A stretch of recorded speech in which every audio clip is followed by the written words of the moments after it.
और देखिए ईरान में रूस की न्यूक्लियर मिसाइल की तैनाती होने वाली है क्या? अगली बड़ी खबर यही है और ये बहुत बड़ी खबर है। रूस ईरान हूती के सैन्य गठजोड़ से दुनिया डरी हुई है। हूती को क्रूज मिसाइल देने की तैयारी में है रूस। हूती को मिल सकती है P-800 anti ship cruise missile. Supersonic रूसी मिसाइलों से रेड सी में और तेज होंगे हमले, इसके पूरे आसार हैं। अमेरिकी अधिकारी के हवाले से मिडिल ईस्ट आई का ये बड़ा दावा सामने आया है।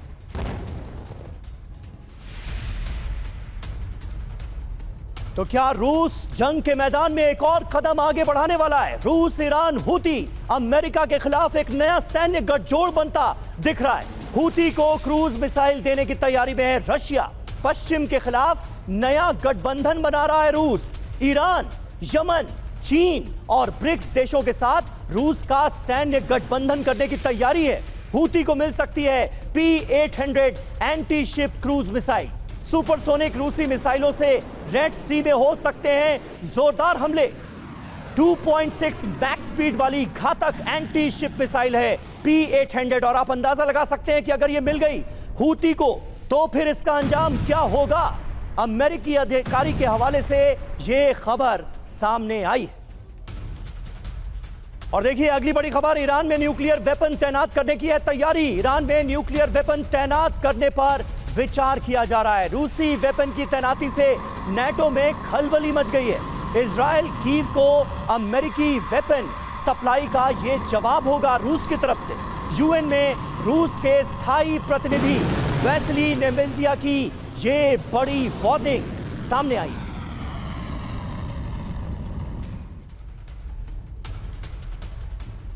तो देखिए ये बड़ी खबर है, ईरान में रूसी न्यूक्लियर वेपन की तैनाती से जुड़ी। मिडिल ईस्ट में पुतिन की न्यूक्लियर एंट्री से नेटो में जाहिर है खलबली मची हुई है। टेंशन के बीच रूस की ईरान में न्यूक्लियर तैनाती पर यह विध्वंसक दावा सामने आ गया है। ईरान में परमाणु हथियार तैनात करने पर विचार कर रहा है रूस और यह आधिकारिक तौर पर माना गया है।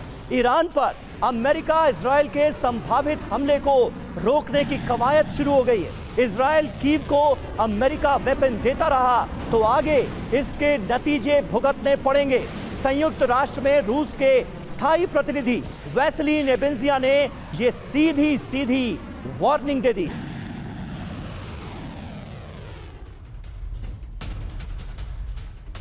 तो ये अपने आप में दुनिया के लिए चिंताजनक खबर है। रूस का विध्वंसक अलायंस सामने आ रहा है। ये देखिए न्यूक्लियर वेपन की तैनाती संभव है कहां?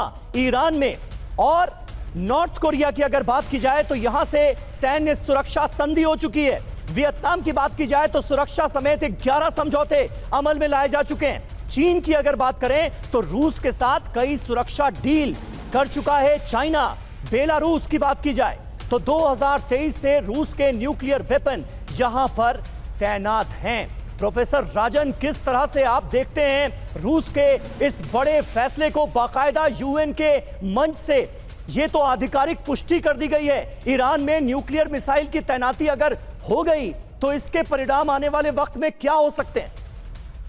देखिए शमीर, इसके लिए पूरी तरह से अमेरिका जिम्मेदार है, क्योंकि जो ओबामा के समय जो न्यूक्लियर JCPOA जो कि एक न्यूक्लियर एग्रीमेंट हो रहा था ईरान के साथ, उस संधि से ट्रंप ने विड्रॉ कर लिया था। और उसके बाद से एक ईरान में जो डोमेस्टिक प्रेशर है हमेशा रहा है कि चूंकि अमेरिका विड्रॉ कर चुका है तो हम क्यों नहीं अपने न्यूक्लियर वेपन्स को बना रहे हैं। और ट्रेडिशनली मैं बता दूं कि रूस ईरान को न्यूक्लियर वेपन देने के पक्ष में नहीं रहा है और इसी कारण से आप जानते हैं कि अभी तक उसने दिया भी नहीं था। लेकिन जिस ढंग से रूस को कॉर्नर किया जा रहा है, उसको अलग थलग करने की कोशिश हो रही है, तो उसमें यह मान के चले कि रूस नॉर्थ कोरिया को भी पूरी तरह से सपोर्ट करेगा, ईरान को भी सपोर्ट करेगा और जो भी दूसरे देश जो ब्रिक्स देश की आप बात कर रहे थे उनको सहयोग करने की कोशिश करेगा।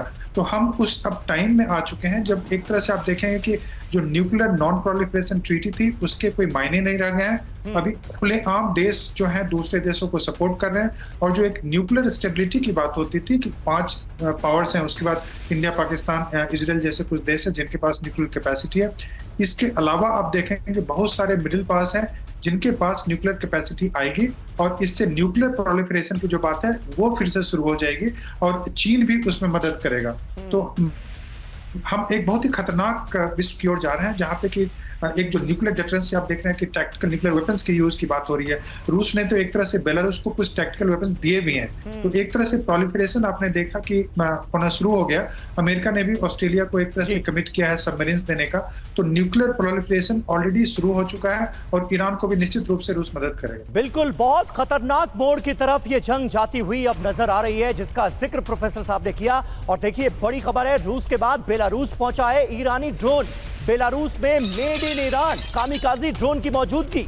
बेलारूसी सेना के परेड में पहली बार दिखा ईरानी ड्रोन।